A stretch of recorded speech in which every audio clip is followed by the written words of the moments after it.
Merci beaucoup, Nathalie.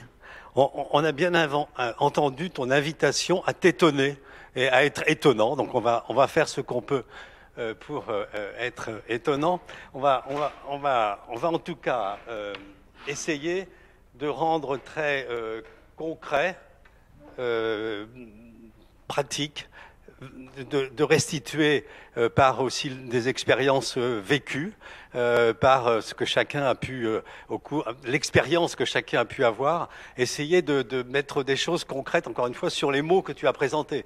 L'autonomie, la responsabilité, les valeurs, les ressources dont on a besoin dans toutes ces circonstances. C'est ça qu'on va essayer d'illustrer dans cette première table ronde.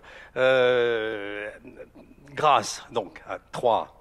Alors, ça va être très compliqué, l'écriture inclusive à l'oral, je ne vais pas m'en sortir, hein, il faut me pardonner à l'avance. Donc, 3, je vais quand même le faire une fois, 3 dirigeantes et dirigeants d'entreprise, donc Nathalie Ménine, Nathalie Sanchez et Michel Lemaire. On a la chance qu'ils viennent, au-delà de leur expérience propre de dirigeants, avec des statuts différents, mais Nathalie a bien expliqué que le statut n'était pas la chose essentielle dans cette affaire, de venir de secteurs d'activité en revanche très différents. Peut-être que ça, finalement, on s'apercevra que ça n'a pas grande importance, mais je voulais quand même le noter en introduction, puisqu'il y a à la fois la fonction publique hospitalière, la grande distribution, pour le dire très très vite, hein, et le commerce, et l'industrie, avec Michel Lemaire. Donc vraiment, on couvre un peu l'ensemble du champ des champs d'activité, et ça, je pense que c'est tout à fait intéressant. J'en dis pas plus. Je vais questionner et présenter un peu plus longuement chacun des intervenants, et puis le questionner sur un épisode, quelque chose, une expérience très particulière dans leur parcours qui effectivement a été marquante, qui a été source de difficultés, d'accomplissement, de réussite, de peine et de joie. Je ne sais pas, ils nous diront tout ça. Alors, je vais commencer par Nathalie Sanchez. Voilà, donc bonjour Nathalie. Une présentation très brève, c'est une carrière complète dans la fonction publique hospitalière. Vous avez étudié à l'université, vous êtes diplômé d'économie, si je ne me trompe pas, à Dauphine, et puis vous avez intégré l'école des hautes études en santé publique, c'est comme ça que ça s'appelle, filière directeur d'hôpitaux. Et je crois même que dans cette école, vous avez fréquenté Nathalie Marxiac qui présentait à l'instant le travail. Vous savez tout. Et donc, alors, ça vous a conduit assez logiquement à être aujourd'hui directeur ou directrice d'un hôpital, après avoir, en région parisienne notamment, hein, eu des expériences assez variées, dont un passage par la Fédération hospitalière de France, donc un organisme qui... une mission un peu transversale dans cette affaire. Et vous dirigez aujourd'hui un hôpital dans le Val d'Oise, un groupement hospitalier, je ne sais pas trop faire la différence, mais ce n'est pas forcément fondamental, qui s'appelle donc Simone Veil. Voilà. Alors, je vais vous poser une première question qui est issue effectivement des entretiens que vous avez eus. De l'extérieur, qu'on a été patient ou pas, ça nous arrive tous un jour ou l'autre, mais de l'extérieur, on a le sentiment que le directeur de l'hôpital, il a une fonction qui est extrêmement encadrée. Il y a une hiérarchie avec le plan régional de santé, l'agence régionale de santé, le budget de la sécurité sociale, bref, un ensemble de contraintes qui fait que malgré tout, sa marge. Nathalie nous parlait d'autonomie tout à l'heure, sa marge de manœuvre est extrêmement limitée. Or, dans votre témoignage, vous avez témoigné de la possibilité, pas seulement de la possibilité, mais de presque la nécessité pour un responsable d'hôpital ou une responsable d'hôpital, eh bien, de jouer sur l'ensemble des marges de manœuvre qui étaient possibles et qui étaient nécessaires, encore une fois, aussi bien dans l'élaboration de la stratégie, donc dans l'offre de soins, donc dans des choses qui sont tout à fait fondamentales, qu'on imagine qui sont issues simplement de règlements, encore une fois, de l'extérieur, et aussi une marge de manœuvre importante en matière de management des équipes dans l'hôpital. Donc c'est un petit peu là-dessus que je voulais, en première chose, que vous puissiez nous expliquer concrètement quelles sont les marges de manœuvre que vous avez eues et que vous avez exploitées. Merci, merci pour l'invitation. Alors effectivement, c'est vous qui m'avez renvoyé en fait cette place qu'avait dans mon parcours et dans mon discours la notion de liberté, donc forcément de responsabilité. Et c'est en fait effectivement un fil rouge. Et si je remonte à pourquoi j'ai voulu faire ce métier-là, au-delà de service public, qui est un choix, je pense que c'était quelque chose qui est aujourd'hui le fil rouge d'un projet qu'on mène à l'hôpital qui s'appelle le pouvoir d'agir. Donc agir concrètement à l'intérieur d'une organisation. Et je pense que les cadres dirigeants, oui, et je vais vous expliquer à quel niveau, ont cette autonomie, ont cette liberté, et elle est au moins aussi grande que les responsabilités qui sont les nôtres, y compris pénales. Mais je dirais que c'est important, et là c'est dans le rôle du cadre dirigeant, c'est ce que moi j'appelle la diffusion du pouvoir d'agir. C'est-à-dire comment en fait là où on va permettre aux professionnels dans leur mission de trouver les marges avec leur vision au plus près de leur objet de travail pour améliorer les choses. Donc effectivement, moi je dirais que notre mission, si on devait résumer un directeur d'hôpital, c'est d'abord ce que vous pouvez appeler la stratégie dans notre type d'organisation, c'est-à-dire quelle offre de soins ou quelle offre médico-sociale, puis on parle EHPAD, etc., on va porter, on va définir et on va mettre en œuvre sur un territoire, c'est-à-dire en prenant compte des besoins, en prenant compte qu'on n'est pas tout seul, qu'il y a des autres acteurs et qu'il y a des parcours de soins. Donc ça, c'est la première mission. Et puis la deuxième mission, on en parlait tout à l'heure, c'est de créer les conditions pour faire fonctionner une organisation qui est en général de plusieurs milliers de personnes, 24 heures sur 24, 365 jours par an, avec tout ce qui permet le soin. Donc, et là, pour moi j'appelle ça, quand je dis créer les conditions, j'appelle ça du management, même si dans les hôpitaux, on n'en parle pas depuis si longtemps que ça. Donc vous disiez, si je reprends le premier axe qui est la question de l'offre de soins, oui, c'est contraint, il y a un cadre. Tant mieux pour avoir de la liberté. Moi je dis toujours il faut un cap et un cadre, sinon c'est le bazar. Des fois d'ailleurs c'est le bazar dans les hôpitaux. Parce que l'avantage c'est que c'est une organisation que vous connaissez tous, j'allais dire, ou l'inconvénient. Donc il y a une politique nationale évidemment, mais ça je pense que toute organisation s'inscrit dans la vie publique. On a un plan régional de santé qui va définir un certain nombre d'objectifs et qui va définir un certain nombre d'autorisations. Donc le plus contraignant pour nous, c'est que on est autorisé sur des activités. Donc si je décide avec la communauté médicale de faire de la chirurgie cardiaque, on va me dire non, c'est pas possible, t'es pas autorisé. Mais en dehors de ça, donc ça va définir les grandes orientations. Donc moi, je suis dans un hôpital qui va faire tout ce qui est autorisé pour les disciplines de médecine, les disciplines de chirurgie jusqu'à un certain niveau. J'ai un agrément sur un niveau de maternité, par exemple, un niveau de soins de néonates, et puis les services d'urgence. Donc, et pour certaines autorisations, il y a des normes avec des cahiers des charges, mais je pense que quand je raconte ça, en fait, tous ceux qui sont dans les entreprises se disent, nous c'est pareil. Il y a des normes, on ne peut pas faire n'importe quoi, il y a des autorisations, il y a des agréments, il y a, je sais pas, des choses que vous connaissez mieux que moi. Donc je pense qu'en fait, ce cadre-là, et c'est peut-être une image qu'on a de l'hôpital comme une administration. On dit souvent à l'hôpital, il y a les soignants, il y a les administratifs. Moi, j'aime pas ce terme parce qu'en fait, non, on n'est pas une administration, on est une organisation qui fonctionne comme vous, avec des DRH, des fonctions support, etc. pour tous ceux qui sont dans le privé. Donc, la marge de manœuvre, je dirais qu'on a deux types d'input. À partir du moment où on a ce cadre-là, donc on va dire, voilà, par exemple, le PRS, il faut réduire la mortalité infantile. Moi, j'ai un service de pédiatrie, etc. Comment ça va se décliner? Ensuite, ça fonctionne par des appels à projets. Donc là, on a une vraie marge avec les équipes de dire est-ce que je réponds ou est-ce que je réponds pas? Est-ce que je réponds pour créer un nouveau centre médico-psychologique? Est-ce que je réponds pour créer un centre territorial de santé mentale? Ce sont des appels à projets qui sont lancés par l'ARS? Par l'ARS. D'accord. Par l'ARS. L'Agence régionale de santé. Ouais, l'Agence régionale de santé qui est en fait voilà, l'État en matière de santé sur les territoires va décliner la politique nationale et va donc encourager les acteurs à travers des appels à projets. Mais là, on n'a pas l'obligation de répondre. On va pouvoir discuter avec les équipes et regarder aussi les autres acteurs du territoire, parce qu'on peut être en concurrence sur les appels à projets, ou au contraire, on peut créer des complémentarités. Tout ça, on le maîtrise, on le décide à 100%. Et puis surtout, je pense qu'en matière de stratégie, on a les inputs internes. C'est-à-dire qu'en fait, quand on dit, je ne sais pas, on est autorisé pour la cardiologie, en fait, à l'intérieur de l'hôpital, il y a des compétences. Et quand on dit cardiologue, en fait, pour les cardiologues, c'est pas que ça veut rien dire.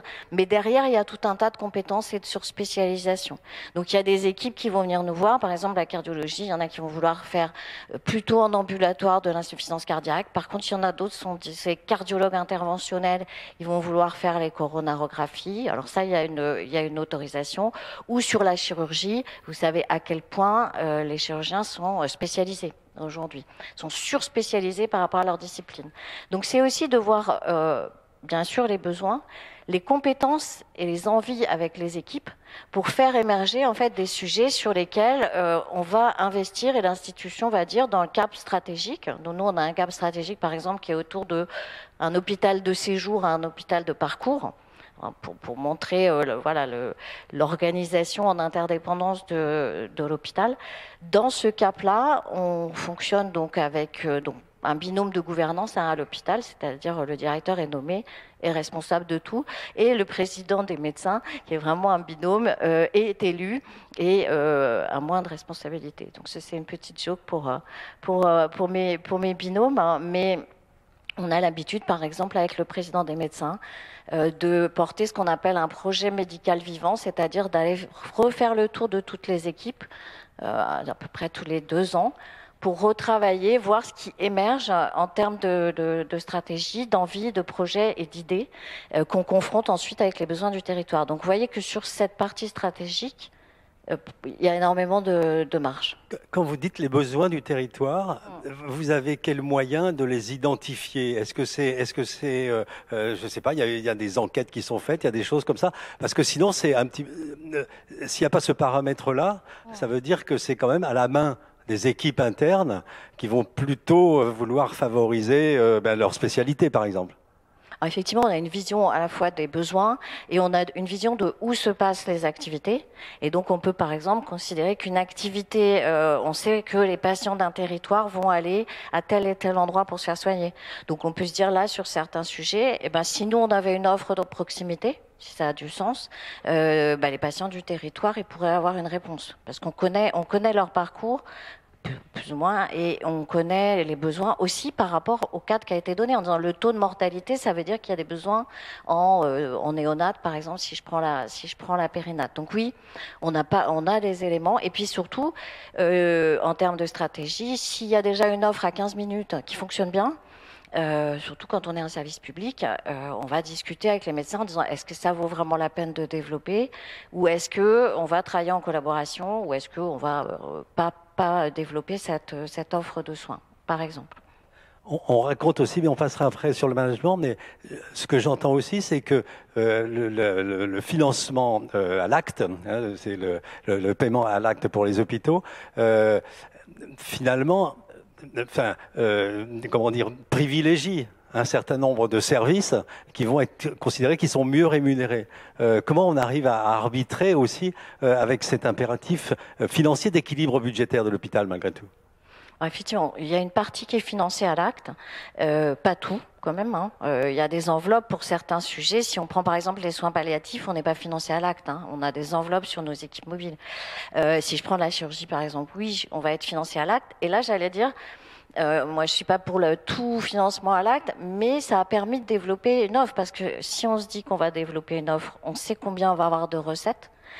Et on va regarder s'il y a un équilibre économique par rapport à l'organisation et aux moyens qu'on met en face. Ça ne veut pas dire, et c'est peut-être choquant de dire ça, mais à l'hôpital public, c'est pas parce que c'est déficitaire qu'on va pas le faire.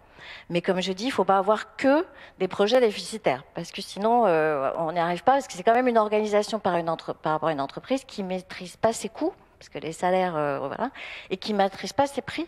Donc c'est recettes. Hein. C'est quand même une équation un petit peu particulière. Mais il y a à la fois des enveloppes et les appels à projets, en fait, c'est une source de financement. Donc on a des enveloppes, on a des activités qui sont, enfin des financements à l'activité, et on a des appels à projets. Ok, merci. En tout cas, on entre bien dans la complexité de la tâche et encore, comme une fois, ce que je disais, la nécessité d'avoir une autonomie, parce que la seule personne qui peut avoir une appréciation et faire des arbitrages entre ces différents paramètres, c'est le directeur de l'hôpital. Mais dans votre entretien, vous avez aussi beaucoup parlé de votre action en matière de management des équipes, où là aussi, vous pouvez imprimer votre marque, j'allais dire.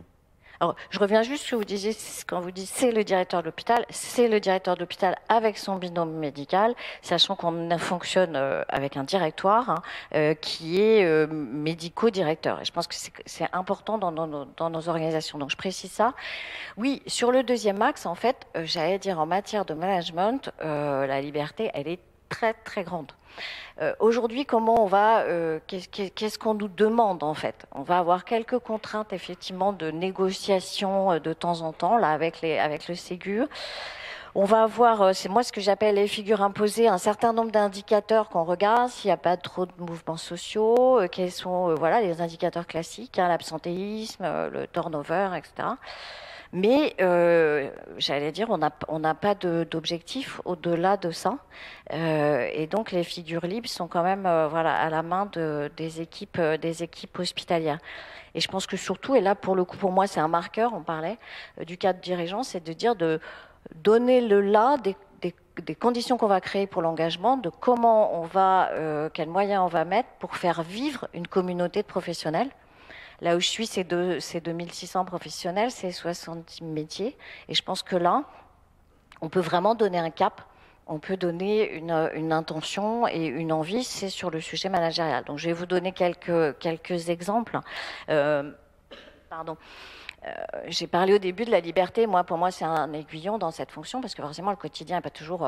Il y a quelques petites contraintes, hein, mais autour de la diffusion du pouvoir d'agir, on a travaillé dans l'idée que les premières. Et là, c'était complètement en autonomie, donc avec le président des médecins, dans l'idée qu'il fallait qu'on s'occupe, nous, ce qu'on appelle les managers, donc des cadres peut-être non dirigeants, qui soient médecins ou cadres de santé. Donc, on a créé, et là, on a toute la liberté, un parcours de formation et d'accompagnement qu'on appelle le lab des managers, où on a la liberté de dégager les budgets qu'on souhaite, on a la liberté de créer ça, d'accompagner, de faire du co-développement, de faire du coaching, etc. Donc cette partie managériale-là, et de le faire en disant, nous, on va le porter dans des espaces d'intelligence collective, dans cette idée-là de la diffusion du pouvoir d'agir, elle nous appartient complètement. Donc on a fixé au départ notre vision managériale, nos intentions, et après, on a pu le développer et ça s'est traduit à la fois dans la formation, aussi sur des processus décisionnels, sur comment on recrute, par exemple, on a promu ce qu'on appelle le recrutement collectif.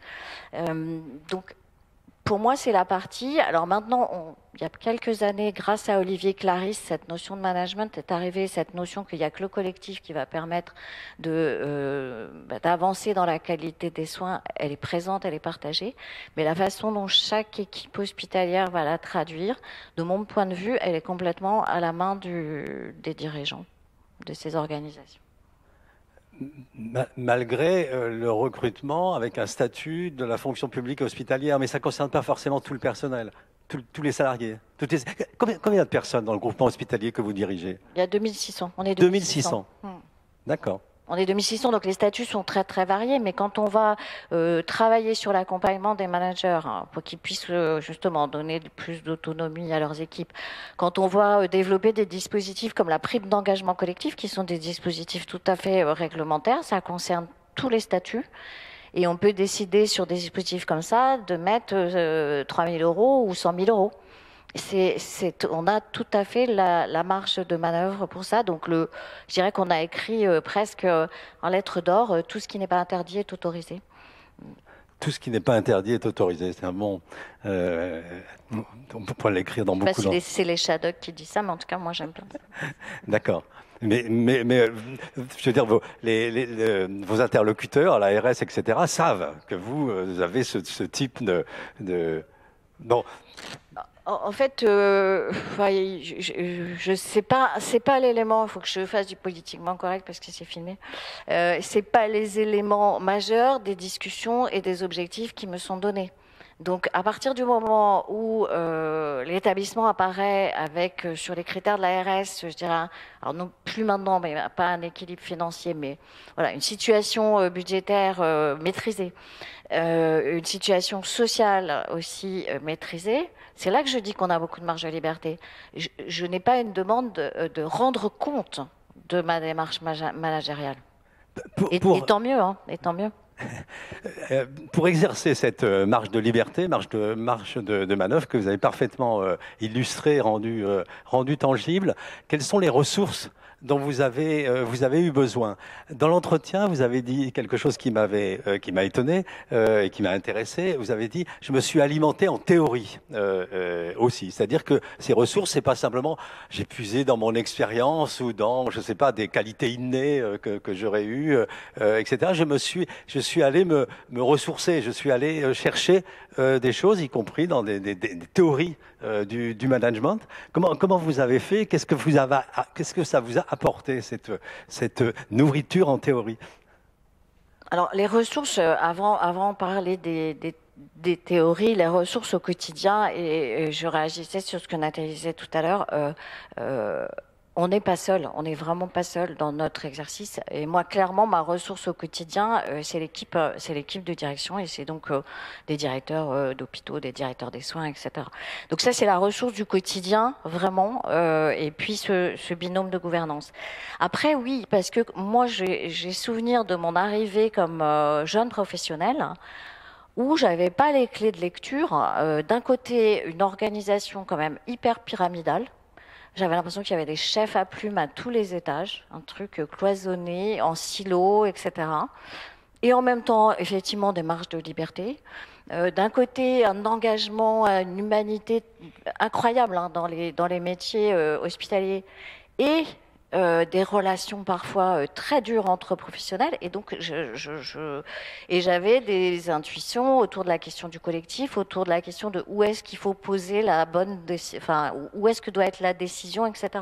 Donc, à un moment, on a besoin enfin, moi, j'ai eu besoin pour pouvoir penser ça, bien sûr, de mettre des mots, de mettre des concepts, et puis d'aller voir des gens qui, à travers un peu ce que font fait les observatoires, hein, à travers l'analyse d'organisation autrement. Parce qu'à l'hôpital, si on fait toujours plus de la même chose, on aura toujours la même chose, et c'est quand même pas très facile. On aimerait bien que ça soit quand même mieux. Donc, de s'inspirer de ça, ça a été nécessaire. Donc, effectivement, bon, après, je pourrais, si ça vous intéresse, les citer, mais ce qui récemment, en plus, ça a été. Enfin, j'ai une petite anecdote sur la question de la théorie, justement. Donc, pour moi, c'était indispensable pour m'inspirer, pour faire le pas de côté, pour comprendre ce qui se passe et pour proposer, justement, un cap. Mettre des mots, c'est bien sûr pouvoir partager. Et récemment, j'étais avec un groupe, on a des promotions en fait dans les parcours de formation. Et donc on présente les inspirations, donc on a un petit livre voilà, avec les inspirations du projet managérial. Et on parle, voilà, donc nous c'est l'hôpital en mode opale, donc forcément on parle de, pour ceux qui connaissent un peu de Frédéric Laloux, etc. Et il y avait un médecin qui était là. Et à la fin, il vient voir, il fait, mais en fait, hein, en management, vous avez aussi des théories.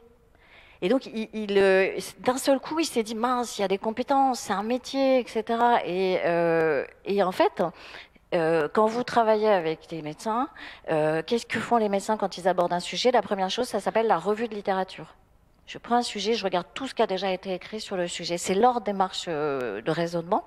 Et donc, le management, c'est pareil. Il y a une littérature, il y a une théorie, et il y a des options. Et donc, on porte... voilà, je préfère Mary Parker Follett à Fayol ou le taylorisme. Hein. J'ai fait mon choix.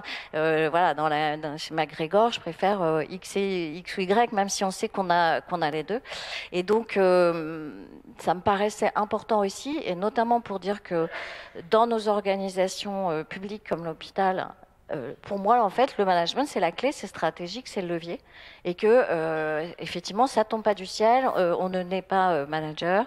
Et donc, on va tous cheminer. Je suis intéressée vraiment par la deuxième table ronde, de savoir, voilà, qu'est-ce que tous on met en place pour non seulement former au départ, mais surtout former tout au long du parcours. Merci, c'est un élément extrêmement important. Pour terminer, puis je vais interroger Michel Lemaire ensuite. Le fait de travailler malgré tout dans un service public, donc on a bien compris que c'était pas un univers bureaucratique forcément, et qu'on peut s'inspirer de Frédéric Laloux et de l'entreprise Opal et de théorie de management. Et donc ce qui rapproche la fonction publique là des entreprises tout à fait ordinaires. Est-ce qu'il y a malgré tout une spécificité qui est liée au fait que c'est quand même un service public, c'est aussi un service public, alors dans une offre de soins en plus qui n'est pas que celle du service public. Est-ce qu'il y a une différence de valeur qui serait liée à ça, ou est-ce qu'au fond c'est pas si différent? Je dirais à dire, c'est lié à la façon dont on va le vivre. On a la chance, hein, comme on dit, ça nous oblige, c'est-à-dire qu'on est au service d'eux et c'est quand même motivé un certain nombre de professionnels qui sont là. Et puis on a un devoir parce qu'on a l'argent public, on a votre argent, on dépense tous les jours votre argent. Donc faut le faire au mieux. Mais la question en fait des valeurs, alors je ne vais pas revenir sur les valeurs du service public hein, qu'on porte tous. La question justement, c'est qu'elles sont assez partagées, peut-être qu'elles nous caractérisent. La question, c'est comment elles se traduisent dans les comportements. S'il y a des valeurs, je sais pas, de solidarité, et puis que je préviens pas les collègues quand je viens pas travailler, ça peut interroger. Donc, je dirais que le premier sujet, c'est peut-être qu'on a la chance d'avoir ces valeurs-là et que ça fait levier pour interroger nos comportements. Parce que sur les valeurs, tout le monde est d'accord, hein. Sur l'humanisme, sur tout un tas de choses, l'accès aux soins, etc. Le deuxième élément, moi j'avais été assez intéressée sur la question des entreprises à mission. En disant, en fait, il y a des entreprises qui mettent une énergie phénoménale pour avoir une mission. Et je dirais, nous, on a la chance parce que on en a une. Et il y a une question dans l'entreprise à mission, moi, que j'aime beaucoup, c'est autour de la raison d'être. Et peut-être que là, le service public nous donne à la fois, je pense, une force et une faiblesse, c'est que j'aime bien la question de la raison d'être. C'est si cette organisation n'existait pas, qu'est-ce qui manquerait au monde, en fait. C'est comme ça qu'on arrive à dire à quoi on sert. Et donc, moi, je la pose des fois. Je dis, mais si l'hôpital Simone Veil n'existait pas dans le Val d'Oise, qu'est-ce qui manquerait alors, au monde, on va être un peu humble, au Val d'Oise. Et donc, de fait, là, il manquerait beaucoup de choses. Moi, je me suis posé la question récemment parce que on a 3 EHPAD hyper déficitaires qui viennent poser des difficultés, y compris dans les investissements de l'hôpital. Je dis, mais si cette EHPAD n'existait pas, il y aurait des gens qui auraient besoin qui seraient en difficulté parce que c'est un EHPAD public, etc. Donc, c'est vraiment le questionnement essentiel et qui doit être au cœur quand on réfléchit à nos stratégies. Voilà, si ça n'existait pas sur le territoire, est-ce que ça manque ? Je pense que ça nous donne ça, le service public. Et de l'autre côté, on n'a pas, comme on a une mission, on n'a pas d'enjeu de survie, contrairement à moi je suis beaucoup on en discute avec des cadres dirigeants d'autres secteurs, et notamment du secteur privé, pour réfléchir à ça. Et eux, ils se disent, peut-être demain, je vais mettre la clé sous la porte. Et ça, je pense que dans le pilotage d'une organisation, c'est quelque chose qui compte. Donc on a à la fois des avantages et puis peut-être des questionnements en moins ou des leviers en moins parce qu'on est un service public. Merci beaucoup. On reviendra peut-être dans les questions avec la salle. On les posera toutes à la fin des interventions. Et vous pourrez exercer votre pouvoir d'agir, puisque Nathalie nous a invité à effectivement exercer notre pouvoir d'agir et qu'il soit le mieux réparti possible. Alors, je vais interroger Michel Lemaire maintenant. Difficile de mettre Michel dans une case. Alors, je vais tout de suite le dire, on se connaît depuis assez longtemps et probablement que je vais le tutoyer. Et c'est pas du tout que je veux genrer l'entretien, mais j'aurais du mal à faire autrement. Oui, justement, c'est pour ça, je m'en excuse auprès de vous. Bref, Michel est passé par un parcours qu'il a mené. Alors, je l'ai écrit parce que c'était un peu compliqué. De la Banque mondiale pour des missions au Maroc, à la Datar, à la grande époque, ça rappelle peut-être des souvenirs à certains, des contrats de plan État-région. Alors, on aurait pu se rencontrer dès cette époque-là, puisque moi, j'étais du côté région pour signer les contrats de plan à ce moment-là, et Michel du côté de l'État central, de la Datar. Bon. Bref, c'est un autre problème. On en reparlera une autre fois, Michel. À la Chase Manhattan Bank à New York, qui est encore une autre expérience et dans un autre secteur, et qui a eu finalement une influence assez grande sur le reste du parcours, pour des raisons tout à fait, notamment parce que à New York, on parle l'anglais et qu'en France, lorsqu'on maîtrise bien cette langue, c'est un avantage compétitif, entre guillemets, important. Et puis, et c'est surtout ça qui va nous intéresser ce matin, ensuite un parcours dans l'industrie, en passant par Saint-Gobain, alors plutôt au moment de la privatisation, si j'ai bien compris, et puis ensuite, parce que Saint-Gobain a été nationalisé puis privatisé, il y a eu les deux, c'était au XXe siècle, hein, pour les souvenirs. Pont-à-Mousson, Alcatel, Nexans, donc l'industrie lourde, avec un passage malgré tout par PPR, devenu Kering maintenant, donc un autre domaine, le luxe, et puis il y avait la Fnac qui était dans le... Je sais plus, non, c'est pas ça. D'accord, voilà, bon, ok, donc il y avait bien ça aussi, donc un autre secteur, qui n'est pas exactement l'industrie, mais ça veut dire aussi un parcours quand même très, très varié, avec une dominante industrielle. Ce qui, en tout cas, et on va peut-être après avoir en reparlé, ça nous laisse envisager qu'il y a eu des rencontres extrêmement variées avec des interlocuteurs qui ont des cultures professionnelles extrêmement variées. Nexans, la responsabilité que tu as exercée était aussi une responsabilité à l'international, en Asie et aux États-Unis. Donc c'est aussi là un intérêt à voir comment des cultures différentes, et des cultures nationales aussi, des cultures professionnelles et des cultures nationales, tout ça à un moment... Le dirigeant est confronté aussi au dialogue avec ces différentes cultures. Et c'est en soi quelque chose qui peut être tout à fait intéressant et peut-être là une particularité de ce travail des dirigeants. La première question, et pour encore une fois être très concret, j'aimerais, Michel, que tu nous relates dans le temps d'une table ronde, alors que ça pourrait forcément prendre beaucoup plus de temps, un épisode qui était un épisode aussi de crise, de vraies difficultés, de soucis, y compris éthiques peut-être. Comment dans un épisode comme ça, le dirigeant que tu étais à ce moment-là doit aussi prendre ses responsabilités, faire preuve de beaucoup d'initiative et d'autonomie. Donc on retrouve le questionnement de Nathalie tout à l'heure. Cet épisode, c'est la restructuration, fermeture d'une filiale de Saint-Gobain, qui était donc l'usine, enfin une usine en tout cas de cette filiale, une usine d'Isover à Rantigny, qui était dans l'Oise. Donc c'est un moment où il faut que tu nous racontes un peu cet épisode-là de la vie d'un dirigeant. Merci d'ailleurs, bonjour à tout le monde.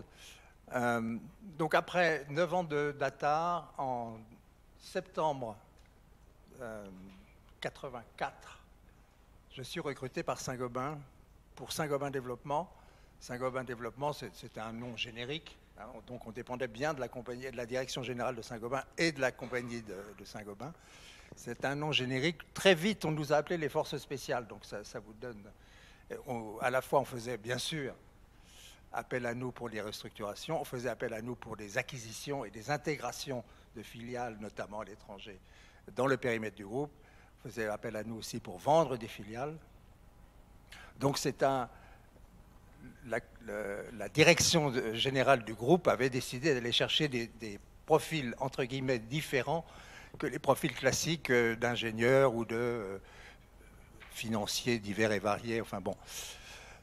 Saint-Gobain, à l'époque, était donc nationalisé depuis 82. Il y avait donc, du fait des lois Roux, il y avait donc des administrateurs salariés élus par les salariés, à la fois des filiales, dans les grandes filiales qui étaient tête de chacune des grandes disciplines, des grandes filières du groupe. Parmi ces filiales, il y avait Isover. Isover, c'était une superbe histoire industrielle mondiale, la laine de verre, qui avait été inventée par le centre de recherche de Rantigny. Ce qui veut dire, et ça s'était développé, d'abord à Rantigny, et ensuite, bien évidemment, il y avait 2 autres usines en France, et il y avait des usines à l'étranger, en Allemagne et aux États-Unis, pour les principales. Donc, une situation de quasi-monopole à l'époque, grâce à la technologie en question, qui avait été inventée sur place, je le répète. Et donc, la stratégie de la filiale s'était endormie, c'est-à-dire que c'est clair que c'était devenu une vache à lait du groupe, et donc on n'avait pas du tout préparé ni anticipé ce qui allait se passer, comme toujours dans ces cas-là, c'est-à-dire sous une ombrelle de prix très élevée, des concurrents moins chargés en frais divers et surtout avec des nouvelles technologies sont rentrés sur le marché à des prix beaucoup plus bas que les prix d'Isover en 83.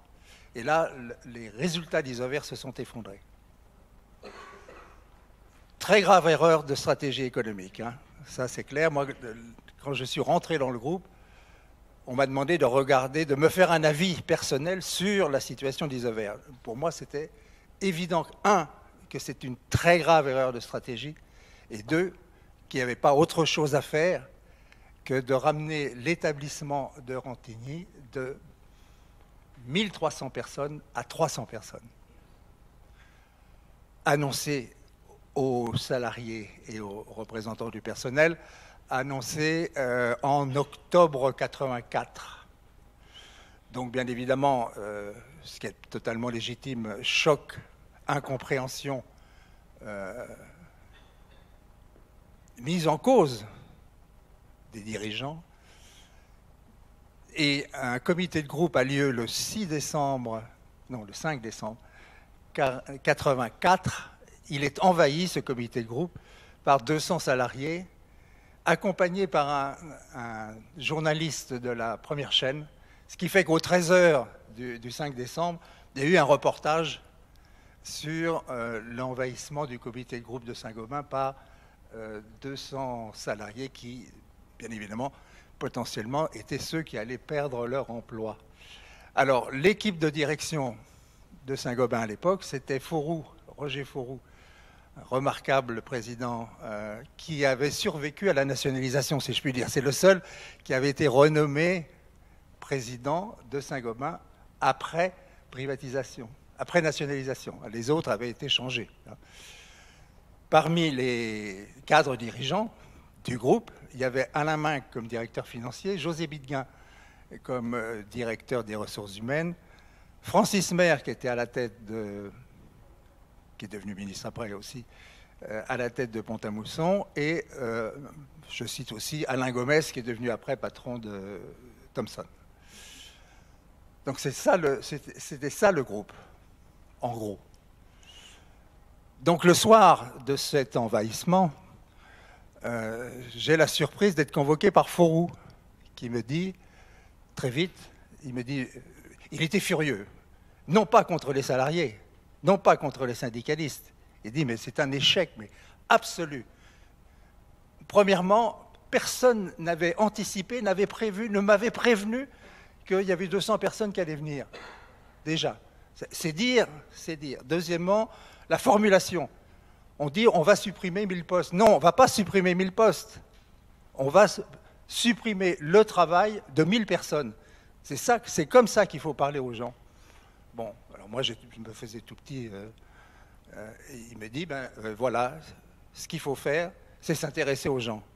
Il faut s'intéresser aux personnes. Jamais on leur a parlé de ce qu'ils pouvaient vivre, de ce qu'ils pouvaient comprendre, et jamais on leur a parlé de ce qui, malheureusement, ce que ça signifiait pour eux. Bon, très bien. Moi, je dis, écoutez, je vais réfléchir. Qu'est-ce qu'il te demande à ce moment-là, précisément? Il me dit, je veux vous nommer responsable des restructurations d'Isover auprès du président de la société Isover. J'ai dit, mais attendez, j'ai jamais mis les pieds dans une usine. Enfin, comme à la Datar, j'en ai vu beaucoup d'usines. Hein. Mais je n'ai jamais eu aucun poste de responsabilité dans une usine. Mais c'est justement ça qui m'intéresse, dit-il.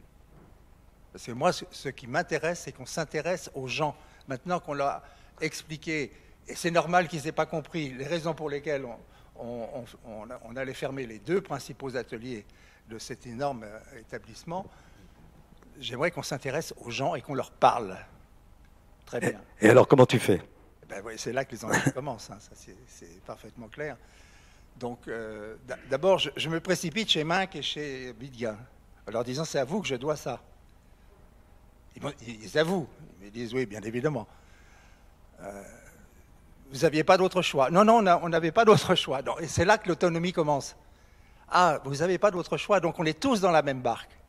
Je leur ai dit tel quel, hein. On est tous dans la même barque. Donc il va falloir, si j'accepte, il va falloir qu'on mobilise tous les moyens pour y arriver. Donc, Fourou m'avait dit, vous venez déjeuner avec moi, prendre le petit déjeuner le lendemain avec moi, et vous me donnez votre réponse. Sous-entendu, non n'est pas envisageable, quoi. C'était assez clair. Et ça s'est passé ainsi. Il m'a nommé, effectivement, c'était une nomination signée Bidguin, c'est-à-dire de la Compagnie de Saint-Gobain, j'étais nommé patron de l'établissement, auprès du président d'Isover. Donc il était très net et très clair pour tout le monde que c'est la Compagnie de Saint-Gobain qui reprenait en main le sujet. Et d'ailleurs, la CGT s'y est pas trompée, parce que, bien évidemment, dans la foulée, j'ai débarqué à Rantigny, j'ai vu, bien évidemment, l'équipe de management qui était là, qui m'a regardé comme un extraterrestre en disant, mais il vient d'où celui-là? Enfin bon. Et la CGT s'y est pas trompée, parce que j'ai été séquestré la première nuit. J'ai passé la nuit complète à écouter tous les gars de la CFDT. Pour l'essentiel, c'était des gars de la CFDT qui venaient, mais il n'y avait pas que des gens de la CFDT, qui me parlaient de la façon qu'ils avaient reçu la gestion du dossier jusqu'à présent. Et pour moi, ça a été une information extraordinaire, parce que j'ai bien évidemment... Bon, tout ceci s'est passé dans le calme le plus absolu. Il y a eu un moment extraordinaire, c'est que on reçoit un coup de téléphone. Moi, j'étais donc retenu dans mon bureau. Donc, dans mon bureau, il y avait toujours le téléphone, et pour cause. Je décroche, c'était le directeur de cabinet de Gaston Defferre, du ministre de l'Intérieur, que j'avais connu dans la négociation du plan Sud-Ouest quelques années avant, quand il était préfet du Gers.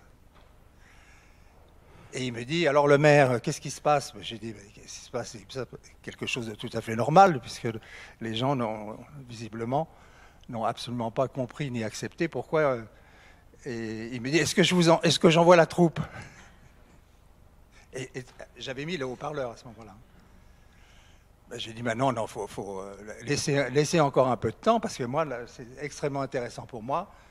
Les gens me parlent, j'écoute, je dialogue avec eux, donc il n'y a aucun problème. Je dis, oui, mais ça ne peut pas durer très longtemps, donc d'ici l'aube, j'envoie la compagnie de gendarmes mobiles. Bon, les gars avaient entendu ça, et pour eux, ça voulait dire... Pour eux, c'était quelque part une satisfaction. Ça voulait dire que la lutte qu'ils avaient engagée commençait à attirer l'attention du groupe. Jusqu'à présent, ils n'étaient pas convaincus que le groupe s'en préoccupait beaucoup. Et l'attention entre guillemets, des pouvoirs publics. Bon, j'ai été sorti très, très normalement. Et après a commencé une phase extrêmement délicate. La phase la plus facile pour moi, ça a été de mobiliser tout ce qui me semblait nécessaire pour, le jour venu, commencer à travailler, à trouver des solutions aux gens. Donc j'ai eu à peu près 5 semaines pour faire ça. Le temps malheureusement, et ça a été le plus délicat, le temps d'arrêter les fours. Hein, parce que le critère, c'était arrêter les fours. Les fours arrêtés, c'était fini. Hein. Et là, bien évidemment, les deux ateliers qui étaient menacés étaient occupés par les salariés. Et moi, je voulais absolument éviter de retomber, sur un risque de séquestration, parce que c'était l'occasion de relancer le débat politico-social, parce que la politique s'est lancée très vite là-dedans. Le PC avait quitté le gouvernement. La droite en rajoutait sur le thème « Ah, vous voyez ce que c'est que les nationalisations ». Enfin bon, je vous laisse imaginer aisément le contexte médiatico-politique du sujet. Donc, je voulais éviter toute espèce d'incident. Puis il n'était pas question, bien sûr, de se livrer, parce qu'Isabelle avait envisagé un moment de faire rentrer les nervis le soir, par le fond de l'usine, pour aller, je dirais violemment, arrêter les fours. Donc ça, heureusement, ça n'avait pas été fait. Donc, j'ai attendu le moment. Et le moment est venu grâce au froid. Il s'est mis à faire très froid en janvier. Moins 17. Et, bien évidemment, et moi je veillais à ça, on alimentait les fours du juste nécessaire. Et là, les syndicalistes ont commencé à dire « Oh là là, on ne peut pas faire fonctionner les fours comme ça, il y a un risque d'explosion. » Et là, ils ont fait une erreur tactique, parce que là, je me suis précipité chez le préfet et j'ai dit moi, il n'y a pas de risque d'explosion vu l'alimentation que l'on fait des fours, hein, c'est-à-dire des matériaux que l'on met, du sable et autres, que l'on met dedans. Donc, de mon point de vue, il n'y a pas de risque. Mais nous n'avons pas accès au bâtiment, nous n'avons pas accès aux chiffres de contrôle. Donc, cette exploitation industrielle se déroule hors du contrôle de l'entreprise.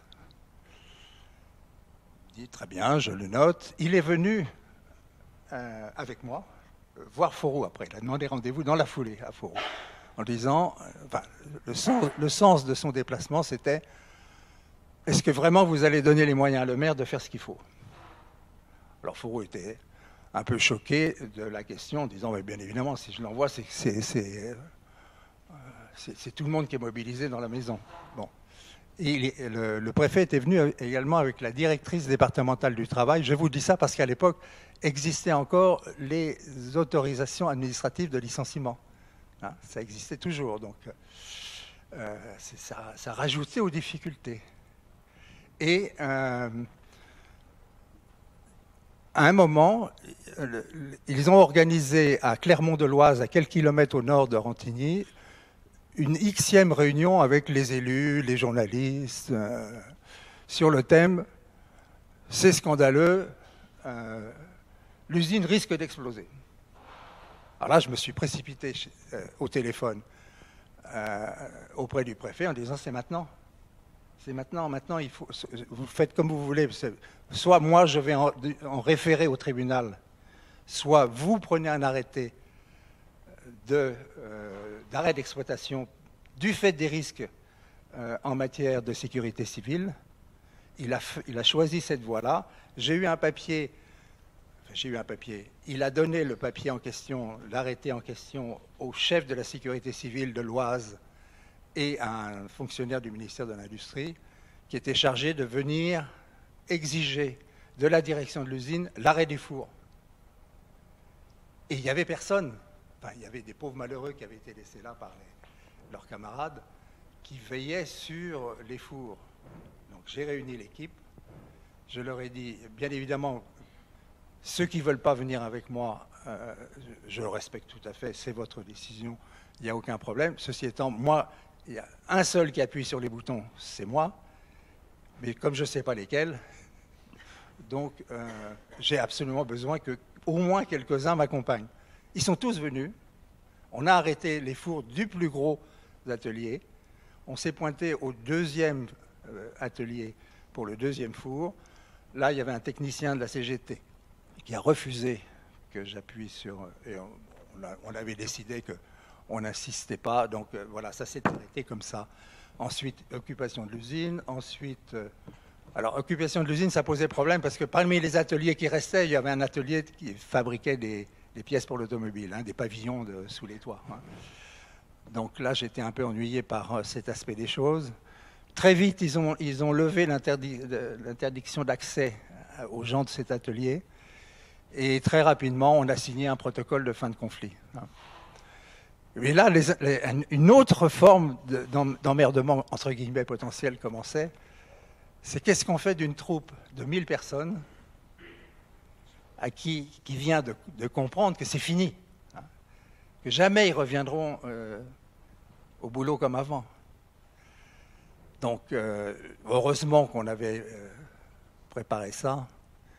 Je me suis payé plusieurs, je pense 2 ou 3 grands amphis dans l'amphi du centre de recherche, devant 400 à 500 personnes, dans un calme absolu, aucune insulte, aucune...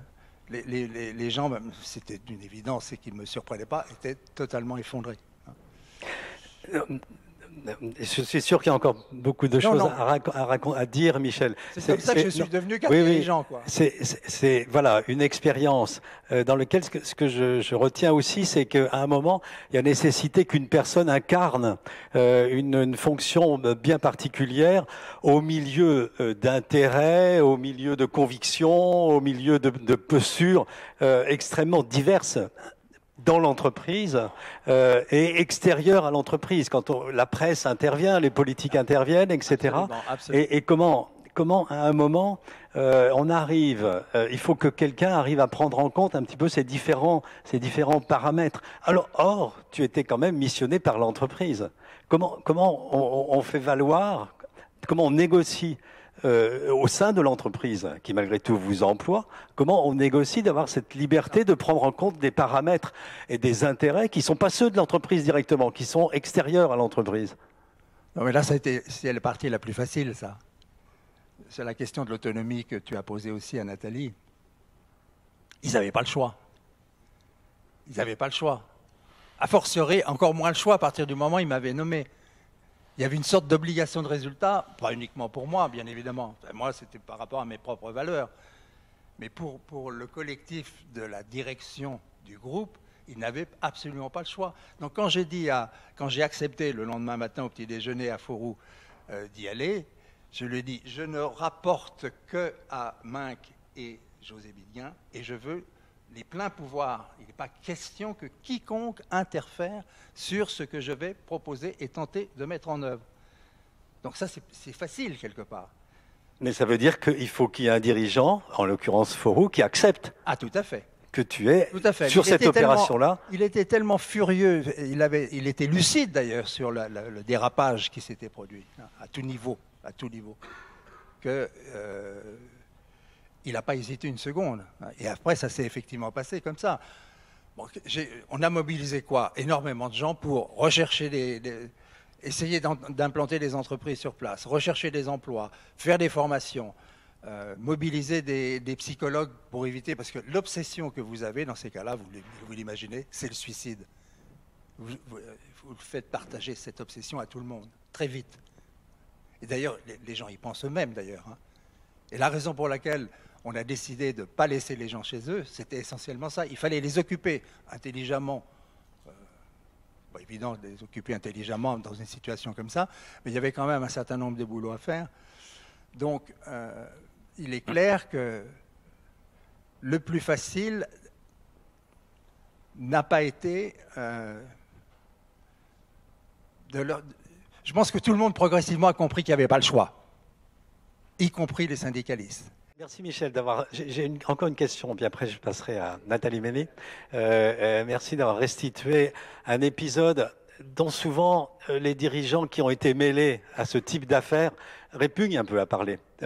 Parce qu'il y a aussi l'idée que c'était pas...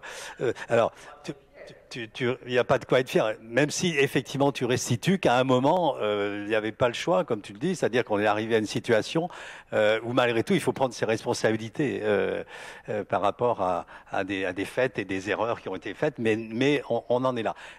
On reviendra peut-être dans les questions qui te seront posées. J'avais une question sur un petit peu l'ensemble de ton parcours cette fois. Est-ce que tu as vu une évolution dans le poids des différents interlocuteurs qui étaient les tiens et je pense en particulier au poids des interlocuteurs financiers aussi dans l'entreprise qui, eux, peuvent aussi penser qu'effectivement, il n'y a pas le choix. Le seul choix possible, c'est leur intérêt financier, pour le dire de manière très, très brutale et directe. Est-ce que c'est une réalité ou est-ce que malgré tout, le monde économique reste beaucoup plus divers avec des intérêts partagés et que l'ensemble des parties prenantes, pour employer ce vocabulaire-là, est toujours respecté? Est-ce qu'il y a une évolution sur la période? Malheureusement, une évolution. Alors, elle touche plus ou moins tel ou tel secteur, selon la taille des entreprises aussi. Hein. Mais pour les entreprises cotées, le poids et le temps passé avec le monde financier au sens large est absolument considérable. Et j'en veux pour preuve ce que disait Beffa. Beffa a succédé à Fauroux avant la privatisation. La privatisation était donc 86. Donc Beffa a succédé à Fauroux en 85, quand j'étais encore en train d'essayer de régler la situation à Rantigny. Lui, il disait, avant, mon temps, c'était 3/3. La stratégie, le suivi des principaux cadres et des cadres dirigeants et des équipes dirigeantes. Et 3, je recevais toutes les organisations syndicales qui me le demandaient. Il passait très peu de temps, et pour cause c'était nationalisé, très peu de temps avec le monde financier au sens large du terme. À partir du moment où la société a été cotée, après la privatisation, il lui-même disait que la montée en consommation du temps, non seulement vis-à-vis des actionnaires, des investisseurs, non seulement à travers le conseil d'administration, encore que les conseils d'administration de l'époque, vous vous rappelez, c'était les fameux noyaux durs à la baladure, hein, donc ce n'était pas vraiment des conseils d'administration. Enfin bon, le temps passé avec les analystes financiers, le temps passé avec les sociétés de cotation, hein, parce qu'on était coté par Standard & Poor's, donc il fallait que les équipes de direction consacrent du temps à recevoir ces gens-là, si je puis dire. Hein. Bon, c'était autant de temps qui n'était plus passé à ce que tu appelais les autres parties prenantes de l'entreprise. Hein. C'est parfaitement clair. Puis après, il y a eu aussi les stocks options ont beaucoup changé pour les cadres dirigeants. Ça, il faut le souligner et le dire. Les stocks options au début, c'était des carottes pour le milieu très rapproché de l'équipe de direction générale. Hein. Et on s'est battu, a fortiori, un certain nombre s'est battu pour élargir progressivement. L'avantage de Saint-Gobain, au moment de la privatisation, ça a été, parce que je dis ça parce que je m'en suis occupé, ça a été la vente aux salariés, la vente d'actions aux salariés. Hein. On a vendu des actions de la société compagnie de Saint-Gobain qui était privatisée, on les a vendues aux salariés. Et enfin, il y avait un montant pour un plafond pour que chacun puisse souscrire, mais il n'y avait pas de limite globale. À la limite, les salariés, s'ils avaient pu, auraient pu acheter la totalité des actions. On avait une décote de 20%. Hein. Et ça a commencé à bâtir un actionnariat salarié dans le groupe Saint-Gobain qui, avec après les plans d'épargne groupe et les plans d'épargne retraite que certains d'entre vous certainement connaissent très bien, le poids de l'actionnariat salarié dans Saint-Gobain est au moins de 10% aujourd'hui. Alors, est-ce qu'il a du pouvoir, ce poids, par rapport aux financiers? Moi, je dis non, mais bon, on laisse ça pour les questions. Bon, merci. On fera un débat sur les postures différentes de l'État comme actionnaire, des salariés comme actionnaires, des fonds de pension comme actionnaires, etc. Du capital familial éventuellement. Mais c'est un autre débat. C'est pas celui de ce matin. On va changer d'univers. Nathalie Mény, alors votre formation c'est l'ESSEC et l'INSEAD. J'allais dire les meilleures business schools comme on ne dit plus école de commerce. École de management. Et ensuite, vous avez un parcours dans l'agroalimentaire, dans la grande distribution.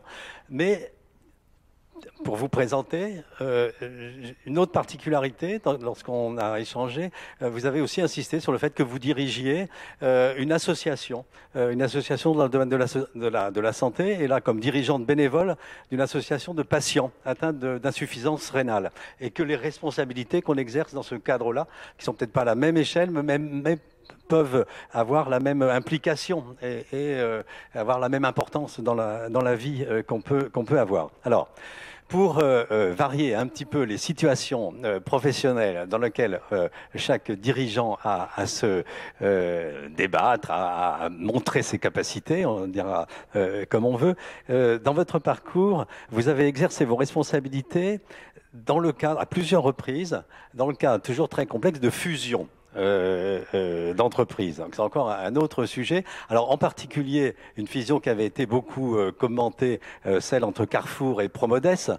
À l'Observatoire des cadres, Philippe Lorino a été pendant très longtemps un partenaire dans le conseil scientifique, et Philippe Lorino avait écrit des choses extrêmement intéressantes sur la fusion Carrefour-Promodes. C'est pour ça que ça m'a intéressé que vous ayez été dirigeante particulièrement à ce moment-là. Mais vous avez aussi exercé vos responsabilités. Alors, dans le cadre, ce n'était pas exactement une fusion, mais au moment où Carrefour rachetait Rue du Commerce, et avec l'idée, malgré tout, d'en faire une filiale dans le groupe, donc un site de vente en ligne indépendant. Et puis aussi, vous avez été en charge de la fusion entre Sarenza, qui est une marque de mode, j'ai appris ça grâce à vous de chaussures, Sarenza et Monoprix. Alors, peut-être dans d'autres situations, mais ce sont des situations là aussi extrêmement, qu'on imagine extrêmement complexes, extrêmement difficiles. Il faut que vous nous disiez un petit peu comment ça se passe, quel est le rôle, la fonction qu'un dirigeant joue à ce moment-là, et avec l'idée, bon, une fois qu'on a fait une fusion, finalement, on peut en faire autant qu'on veut. C'est à chaque fois la même chose. On a nos recettes et puis nos procédures, et puis on y va. Ou au contraire, c'est pas du tout comme ça. C'est ça que j'aimerais bien que vous nous racontiez. Merci Jean-Marie, bonjour à toutes et tous. D'abord, vous avez remarqué, le prénom Nathalie autorise à parler de dirigeant, donc c'est une bonne nouvelle, j'ai coché la bonne case. Alors oui, il y a plein de choses que Nathalie et Michel ont dites qui résonnent avec mon expérience. Donc déjà, on peut répondre probablement à une question, c'est que c'est pas une question de secteur, hein, donc, et effectivement, je vais essayer de partager avec vous quelques expériences concrètes, mais pour partager des convictions que je me suis forgée à la fois en tant que dirigeante exécutive, c'est-à-dire les mains dans le cambouis, dirigeante non exécutive, c'est-à-dire dans des conseils d'administration. J'ai eu la chance d'être administratrice indépendante depuis 2010 dans différentes entreprises. Depuis mon poste également d'administratrice dans un organisme public que Nathalie va bien connaître, qui s'appelle l'Agence de la biomédecine, qui est une instance du ministère de la Santé qui régule le don d'organes, notamment, et de tissus. Et donc voilà. Et puis comme présidente bénévole d'une association de patients depuis 10 ans et dans laquelle je suis impliquée en bénévole depuis plus de 20 ans. Donc ça me donne un éclairage sur les responsabilités de ce que ça veut dire de diriger, quelle que soit la motivation qui j'espère va enrichir le propos. Alors revenons sur du concret. Ma première expérience de fusion, je suis simple cadre.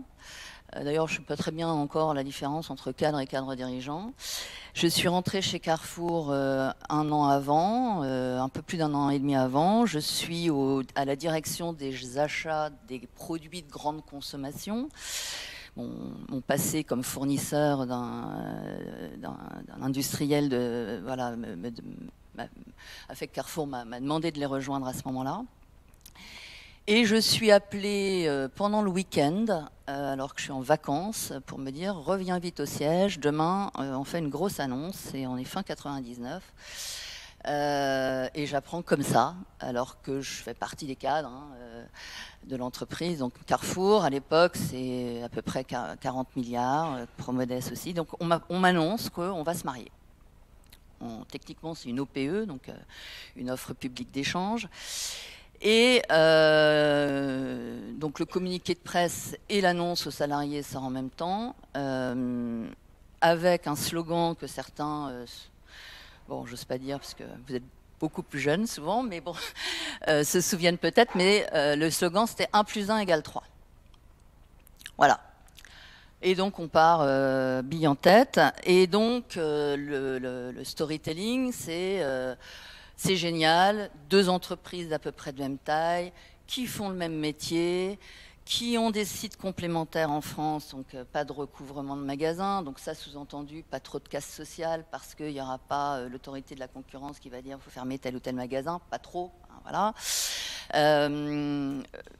Donc voilà, et donc 1 + 1 ne va pas faire 2, ça va faire 3, parce qu'on va faire jouer en plus des synergies de nos activités respectives. Et ça, bon, enfin, ça a été un fiasco. Je pense que moi, de mon analyse, c'est que c'est quand même un des exemples, un des contre-exemples de fusion, enfin un fiasco. Cela dit, il y a des statistiques sur le fiasco des fusions. Hein. Il y a plus de... il y a plusieurs sources qui expliquent qu'il n'y a que dans 15% des cas que les entreprises qui fusionnent réalisent ce qu'elles ont dit qu'elles allaient réaliser, donc même sur le plan économique. Donc je ne parle même pas de la casse sociale. Alors, j'ai essayé d'analyser, évidemment, quand j'avais la tête dans le guidon, c'était difficile de me rendre compte de ce qui se passait. Mais je vais essayer de vous expliquer comment, de mon petit poste à ce moment-là, c'est quoi les symptômes que j'ai vus. La première chose, les gens au départ sont plutôt contents. Ils sont même plutôt très... Ils vont se dire, chouette, on va être plus fort ensemble. Dans ce métier-là, le fait d'avoir une surface d'achat consolidée, ça vous donne de la puissance, c'est important, ça vous donne du levier de marge, etc. Donc au début, ils sont plutôt contents. En plus, ils sont d'autant plus contents qu'ils parlent à peu près le même langage. Voilà, des magasins, les entrepôts, mais... Au bout de plusieurs mois, on se rend compte que les mots ne signifient pas du tout la même chose. Je vais vous donner un exemple. Quand on parle de marge chez Carrefour, on parle d'une marge qui se constate dans la marge d'exploitation d'un magasin. C'est-à-dire que tout le système est fait pour que la différence notable, la proposition de valeur reconnue par les clients, etc., se lise dans la marge d'exploitation du magasin. Pourquoi ? Parce que Carrefour était un groupe intégré, possédait ses points de vente. Il avait fait une petite fusion de diversification avec Comptoir Moderne avant, mais globalement, la culture, le back-office de Carrefour doit être au service des managers qui dirigent leur magasin, et toute la façon de lire la valeur du travail de chacun se lisait dans la marge du magasin. La marge chez Promodes, elle ne se lit pas à cet endroit-là du tout. Chez Promodes, c'est une marge de gros, et il n'y a pas de jugement de valeur dans ce que je dis. C'est 2 métiers. Mais pas tout de suite. Après plusieurs mois, on se rend compte qu'on ne parle pas de la même chose quand on parle de la marge. Pourquoi ? Parce que Promodes, lui, s'est construit sur un modèle de distribution de marchandises à travers une logistique qui est à lui, mais pour des magasins dont l'essentiel ne sont pas à lui, qui va pénétrer des territoires bien plus fortement que Carrefour avec des magasins de proximité que Carrefour n'avait pas. Donc lui, sa marge, c'est la marge de logisticien. Donc c'est de la marge de gros.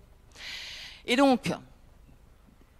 Au début, tout va bien, mais quand on doit commencer à faire des choix de systèmes d'information, d'outils, où on met le focus sur la formation des gens, où on met le geste, où on met les priorités, c'est un cauchemar. C'est un capharnaüm. Donc ça a donné une IT, un département informatique du nouveau groupe qui est parmi les plus complexes du monde. Pourquoi? Parce que le mot d'ordre en interne, c'était on va faire le meilleur des deux mondes. Mais ça marche pas comme ça. Une fusion, c'est pas additionner.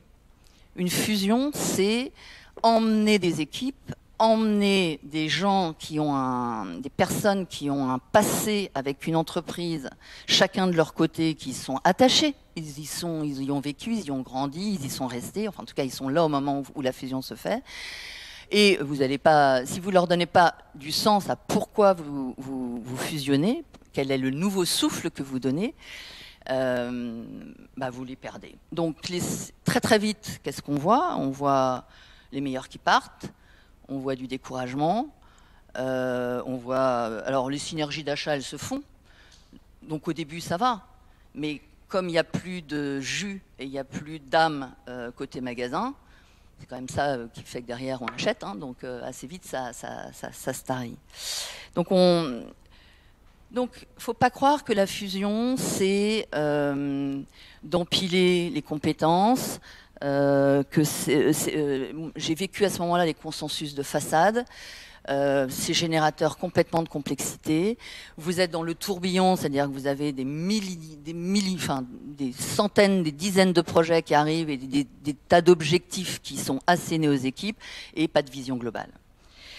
Voilà, donc Nathalie parlait de raison d'être. On n'en parlait pas trop à l'époque, mais moi je disais, ça manque de souffle. Voilà, il nous manque une réflexion, même une invitation à réfléchir sur, mais au-delà des X milliards de synergies qui étaient partout dans la presse, pourquoi on est ensemble, c'est quoi notre vision du métier, quelle est notre utilité sur le territoire français, comment on va pouvoir le rendre avec, justement, en recomposant notre commerce différemment. Ce qui veut dire peut-être, qu'il y a bien là un rôle particulier pour les dirigeants, non pas de répéter le consensus de façade, pour reprendre ce que vous dites, ou le storytelling, mais au contraire de décrypter ce que chacun met derrière les mots, puisque vous avez dit, les cultures d'entreprise faisaient que chacun utilisait les mêmes mots, mais en mettant des sens différents. Est-ce que c'est pas un rôle là du dirigeant? Bien sûr. Alors, ça suppose surtout, et Michel l'a très bien dit, au-delà de compter les sous avant de, bon, alors on va gagner ça en synergie aux achats, on va gagner ça en optimisation du circuit de distribution parce qu'on va pouvoir remettre telle plateforme sur telle plateforme, etc. Donc il y a un peu de capex, machin, mais après ça va être bon dans le compte d'exploitation. Bon, voilà. Après avoir fait tout ça avec tout ce que vous voulez et probablement très très bien fait sur le plan purement du calcul technique, si vous oubliez le sens que vous donnez à ça, en fait, ça ne se passe pas. Il y a un autre chiffre qui me frappe, c'est que dans les fusions, ça a été aussi calculé par pas mal d'opérateurs, il y a 15% dans les 6 à 18 mois, vous avez 15% de perte de productivité. Voilà, parce que on est dans l'incertitude. Donc plus cette partie-là, elle peut être courte, plus, par contre, on peut derrière remettre une énergie. Alors, je vais donner un deuxième exemple pour expliquer comment j'ai essayé, et c'est vraiment très humblement, j'ai essayé de tenir compte, notamment dans mon dernier exercice d'exécutif, de ces learnings de Carrefour Promodès. Je suis débauchée par le groupe Casino début 2019 je suis débauchée pour venir un peu en aide, pour un peu sauver, même si c'est pas complètement présenté comme ça au départ, mais je le constate assez vite en arrivant, pour prendre la direction d'une BU qui a été constituée au sein du groupe Monoprix, donc on va dire toute la partie proximité du groupe Casino. Pour diriger cette business unit filiale à 100% de Monoprix et autonome sur le plan juridique, qui regroupe toutes les activités e-commerce et digitales du groupe Monoprix. Cette BU a été constituée au moment où effectivement Monoprix a racheté Sarenza. Et on me dit, ça fait 18 mois que voilà, au début c'était génial, et puis là tout va mal. Absentéisme, turnover. Burn-out des dirigeants historiques, une vraie souffrance, délit d'entrave par les partenaires sociaux parce que projet de déménagement qui n'avait pas été correctement fait. Enfin, bref, une mine, un champ de mine.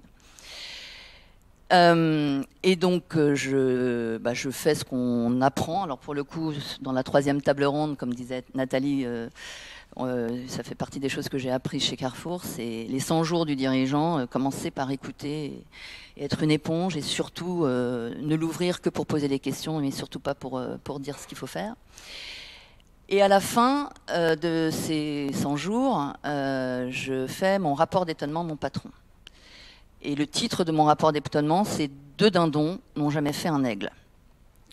Ce qui n'est pas la même chose que 1 + 1 fait 3. Hein. Exactement. Et je lui dis, je confirme que c'est vraiment le merdier.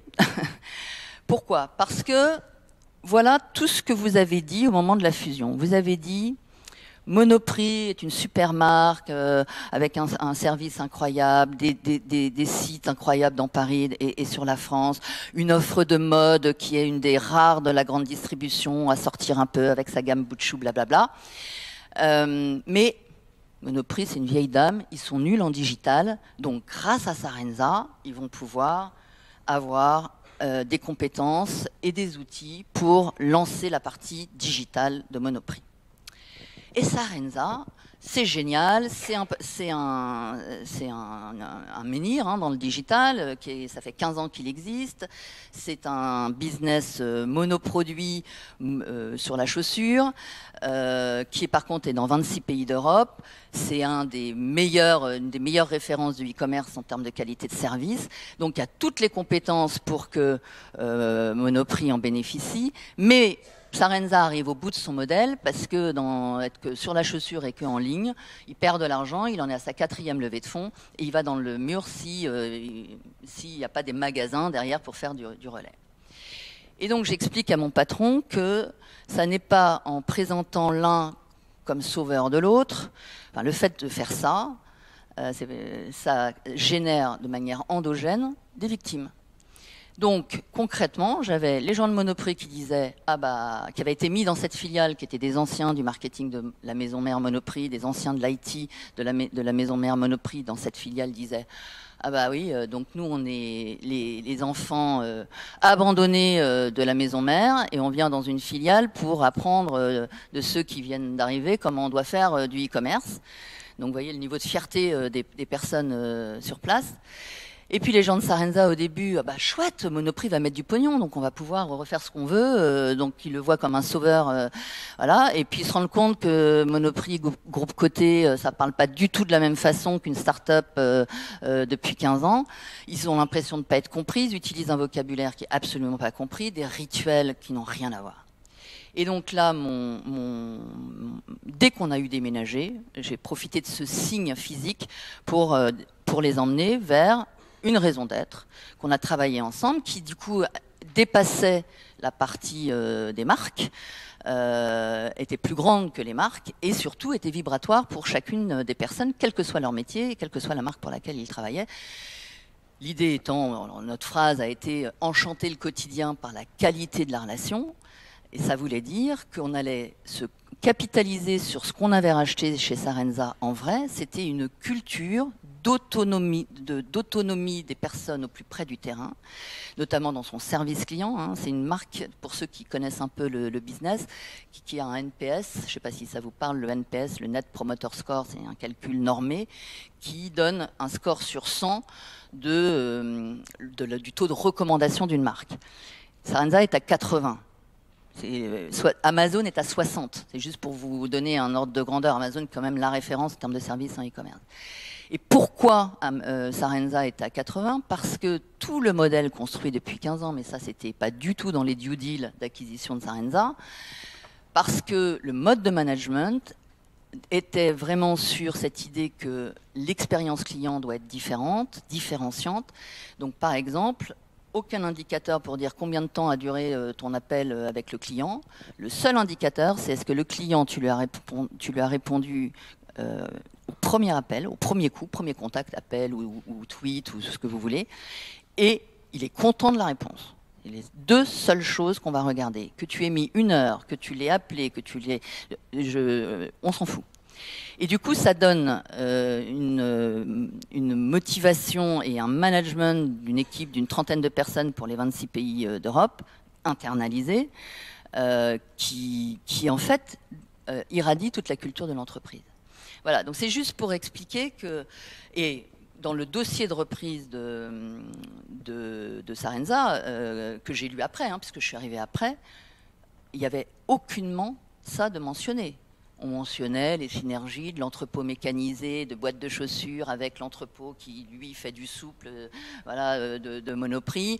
On regardait plein de choses, mais ça, pas du tout. Or, on a peut-être acheté les synergies en question, on ne les a pas faites. En revanche, les synergies culturelles, elles ont pu être faites. Voilà. Merci. En tout cas, je retiens, parce que Nathalie et Michel ont insisté aussi là-dessus, l'importance qu'il y a à s'intéresser non pas aux procédures, aux organisations, aux chiffres d'affaires, mais aussi aux personnes qui sont là, aux cultures qui sont les leurs, à leur histoire, etc. C'est extrêmement important. La pendule tourne, je l'ai devant les yeux, là, ça va être terrible. J'ai quand même envie un petit peu de sortir de cette problématique-là de fusion, de rapprochement d'entreprises, pour que vous nous disiez aussi un mot sur votre propre parcours. Parce que dans notre entretien, plusieurs fois, vous avez dit, quand on n'est plus aligné avec l'entreprise, eh bien, on s'en va. Comment vous avez géré, à la fin de notre entretien, ça m'a évoqué les formules d'Hirschman que tout le monde connaît, entre loyalty, voice et exit, où vous avez finalement pratiqué les 3. C'était un petit peu ça mon sentiment, qu'à certains moments, vous l'aviez ouvert, vous aviez pris la parole pour dire des choses, d'autres, vous étiez plus conformés à ce que l'entreprise attendait, et puis à certains moments, vous avez dit, c'est trop risqué, y compris à titre personnel pour moi, je m'en vais. Comment on gère un petit peu ça? Est-ce que c'est pertinent, cette distinction, dans le cadre de votre histoire? C'était ça. Oui, alors pour reprendre le exit, loyalty et voice, déjà, à titre anecdotique, c'est Nathalie dans son introduction qui disait quand est-ce qu'on sait qu'on est dirigeant. Moi, ça a été très frappant. C'est un jour où j'ai été mandataire social pour la première fois au sein de Carrefour de l'entité qui gérait après la fusion tous les achats alimentaires du groupe, où on m'a fait signer en même temps à la fois ma note de nomination et voilà, mon contrat et ma lettre de démission. Alors là, j'ai dit, mais je comprends pas en fait. Et c'est comme ça que j'ai compris qu'effectivement, il y avait une double responsabilité, enfin un double statut, un statut de salarié, puis un statut de mandataire social. Et le mandataire social, il est révocable à n'importe quel moment. Le salarié aussi, mais pas selon tout à fait les mêmes modalités. Voilà. Et donc, juste ces petites anecdotes. Donc, tout ça pour dire que le exit, dans un premier temps, il est plutôt imposé que forcément endogène. Pour répondre, sans forcément, en essayant que ce soit utile à tout le monde, au-delà de l'anecdote personnelle, pour moi, il y a 3 grands risques pour un dirigeant. 3 grands risques auxquels j'ai été confrontée et que j'ai observés.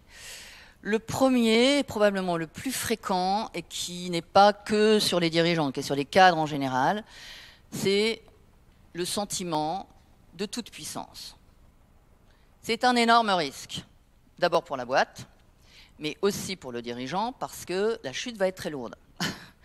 La toute-puissance, comment ça se manifeste? Ça se manifeste par le fait qu'on n'écoute plus les signaux faibles, vous avez repris votre poste, tout va bien, il y a de l'énergie, et vous devenez trop confiant. Moi, j'avais un patron qui m'a beaucoup appris, qui m'a dit « quand tout va bien, tout va mal ». Alors, je me dis, ah, putain, il fait chier. Et il est très, très pessimiste. Quand tout va bien, tout va mal. Et c'est ça qu'il voulait dire. Ne te coupe pas de la base. Va voir tes clients, va voir tes collaborateurs, va voir tes parties prenantes en général et capte les signaux faibles, même quand tout va bien et surtout quand tout va bien. Voilà, donc, et les autres symptômes, hein, et j'ai pas besoin de vous faire un dessin, quand on s'entoure que de ses collègues de promo pour diriger, voilà, ça va pas très bien. Donc ça, c'est le premier gros sujet. Le deuxième gros risque, c'est la solitude. Là, j'ai une anecdote, alors beaucoup moins forte enfin, beaucoup moins impactante en termes de personnes, de nombre de personnes concernées que Michel. Mais pour un dirigeant, c'est pas le nombre qui compte, c'est comme tu le disais, Jean-Marie, les personnes. À un moment donné, j'ai été appelée à la direction d'Auxibul Éveil et Jeux, qui ne s'appelait pas encore complètement à ça, dans un groupe familial qui était un groupe du Nord, ID Group, ID Kids, qui faisait que du textile et qui avait décidé de racheter Fnac Éveil et Jeux pour l'intégrer dans son groupe pour faire sa première diversification hors textile au service de l'enfant. Et ce groupe, contrairement à beaucoup de boîtes, avait sa vraie raison d'être, qui était de, en gros, créer des produits qui permettent l'autonomie de l'enfant, c'est-à-dire avec les marques Okaïdi, etc., de faire en sorte que l'enfant sache s'habiller tout seul, sache boutonner les choses toute seule, etc. Donc donc on avait retravaillé avec l'équipe la raison d'être et la fusion se passait bien. Mais on est confronté à un modèle économique qui n'apporte pas ce qui était prévu. Et on doit faire un plan de licenciement, alors qui représente 30 personnes sur 100 au siège. C'est pas beaucoup, vous me direz, mais j'ai été extrêmement seule à ce moment-là. Pourquoi ? Parce que mes patrons, donc, qui étaient les actionnaires du groupe, les familiaux, m'ont dit il faut le faire, c'est indispensable, sinon la boîte, on est obligé de la fermer, on n'a plus le cash. On peut plus, la boîte faisait 150 millions d'euros, perdait 15 millions d'euros quand on l'a rachetée. Au moment où on prend cette décision, elle en perd plus que 8-9, mais on se rend compte que si on ne restructure pas complètement, on va dans le mur. Pourquoi ça m'a empêché de dormir. Parce que les 30 personnes en question, c'était des femmes du service client qu'on externalisait, dans ce cas-là. Souvent mamans, qui habitaient le nord de la région parisienne, difficilement employables.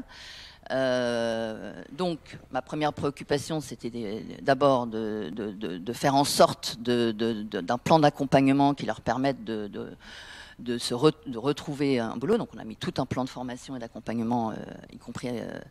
Mais aussi les gens qui restent, parce qu'on oublie souvent, quand on fait ça, la souffrance des collègues. Des survivants. Des survivants. Et il y a deux symptômes très forts dans ces moments-là, et qu'on néglige complètement, qui est le syndrome de Stockholm, c'est-à-dire, en fait, je trouve que je suis le bourreau de ces gens, puisque moi, j'ai gardé mon boulot, et pourquoi c'est tombé sur eux et pas sur moi, et voilà. Donc ils vivent très très mal le fait de rester finalement dans cette entreprise.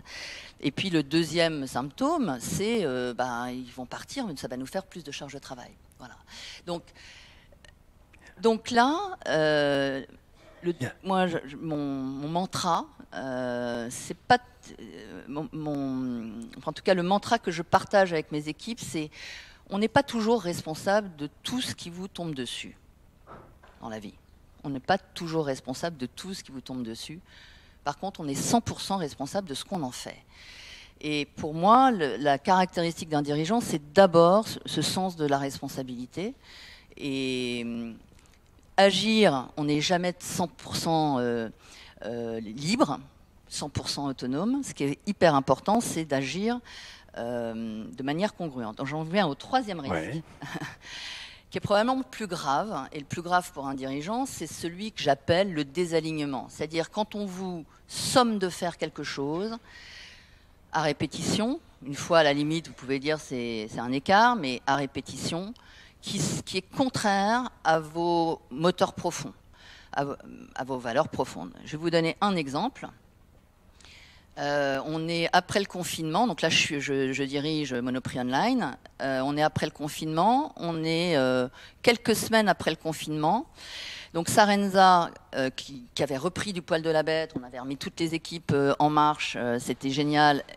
Moins 70% de commandes. Confinement, les gens ne portent plus de chaussures, donc les usent plus par définition. Donc voilà, 70%. Et côté Monoprix avec toutes les commandes alimentaires, plus tellement de pourcents que le site a pété. Enfin voilà. Donc je suis comme ça. Et j'ai une instruction du groupe Casino qui dit avis à toutes les filiales. Nous venons de négocier avec Bercy. Il va y avoir des mesures de chômage partiel qui vont être du coup remboursées par l'État, donc ça va être génial. Donc vous faites du chômage partiel le plus possible partout, d'accord? Parce que comme ça, quitte à pas que ce soit à perdre de l'argent, au moins on aura des. Et là j'ai dit à mon patron, je suis en train de complètement retourner Monoprix Online qui perdait de l'argent, donc déjà il fallait qu'on.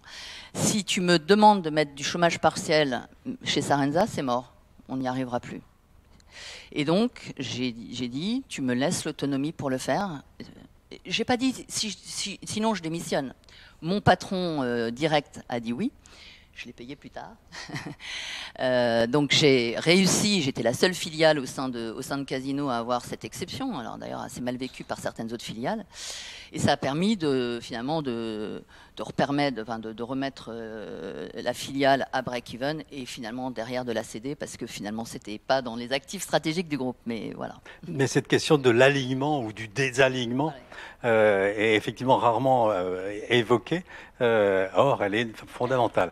On a pris un petit peu de retard, mais franchement, vous avez beaucoup de choses à dire. C'est ça aussi la particularité.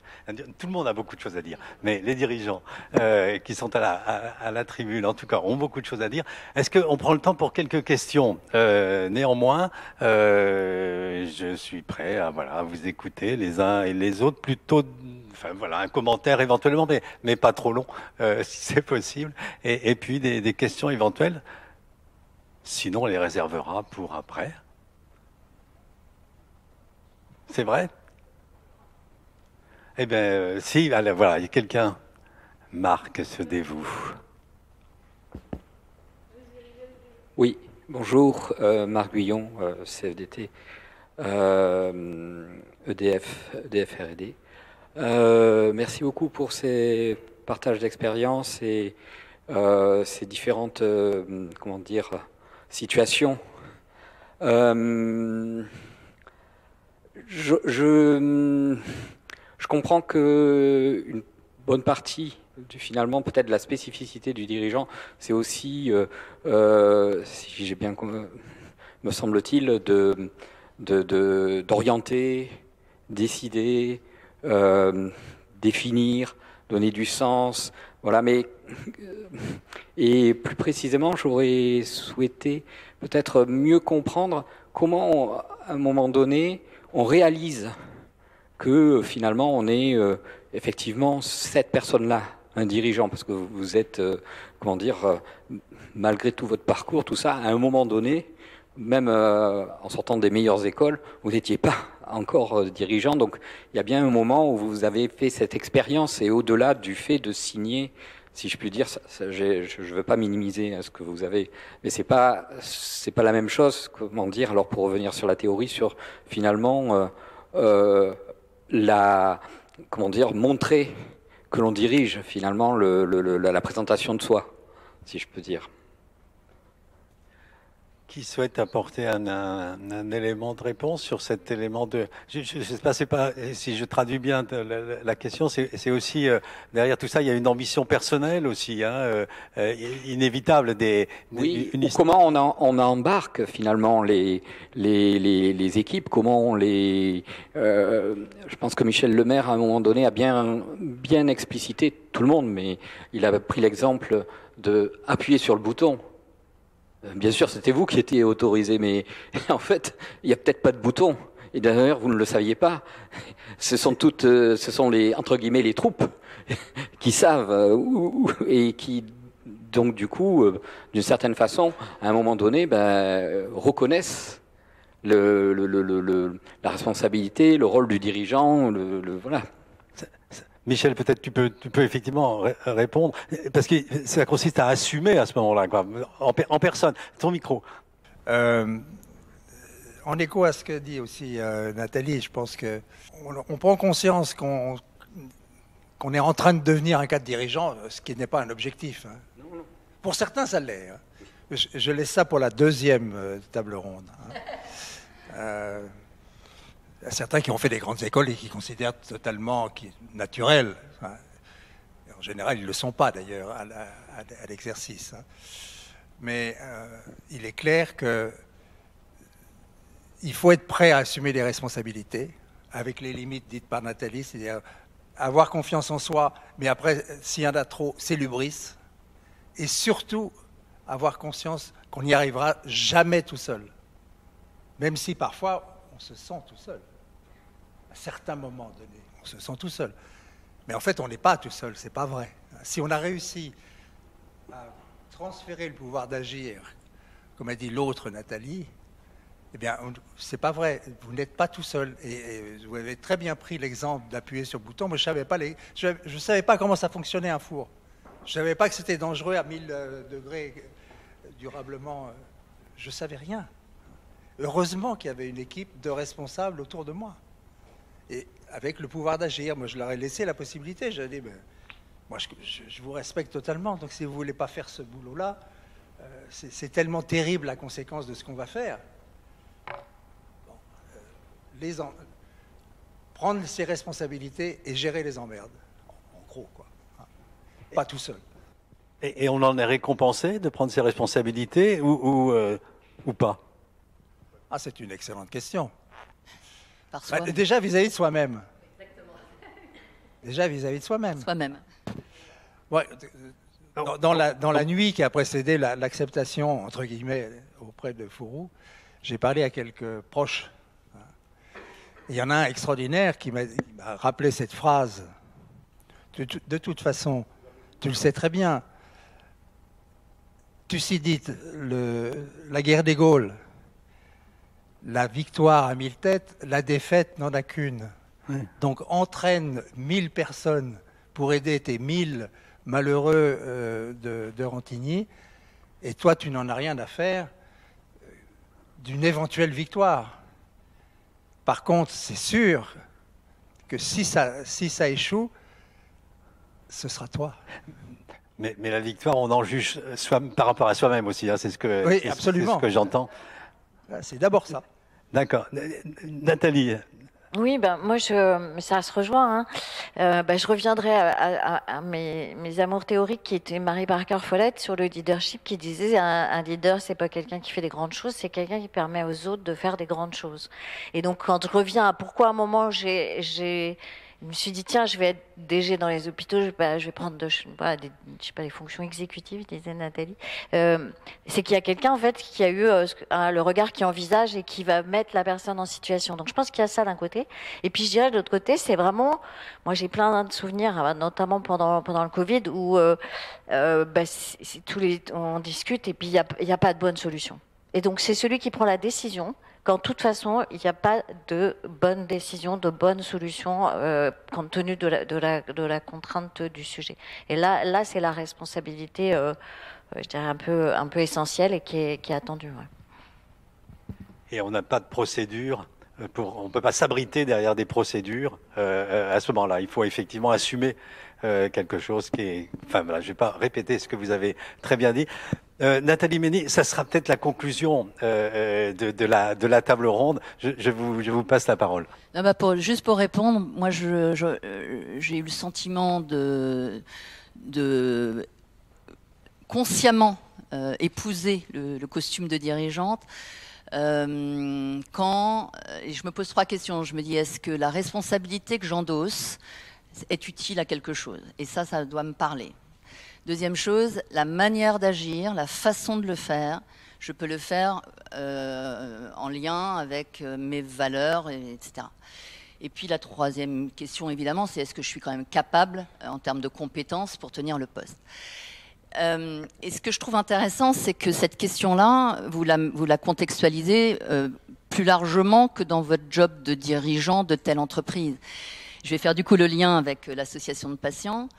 Moi, ma raison d'être personnelle, que j'arrive à formuler que maintenant, mais qui en fait a été mon fil rouge, c'est aider chacun à être acteur de sa vie jusqu'au bout. Et ça revient à la capacité à agir, c'est-à-dire, du coup, en tant que dirigeant, ça vous oblige à mettre les personnes dans un vrai choix, en vraie transparence sur les cartes, et qu'ils puissent, parce que vous ne pouvez pas le faire à sa place, y compris quand vous êtes un soignant par rapport à un patient, pour qu'il puisse trouver son chemin à lui, compte tenu de ses capacités à lui, de ses appétences à lui. Et je trouve que la responsabilité d'un dirigeant, c'est d'arriver à identifier ça individuellement dans un projet collectif où chacun, du coup, peut se positionner âme, corps, cœur, comme je dis. Voilà. Merci beaucoup. Ça fera une très belle conclusion à cette table ronde.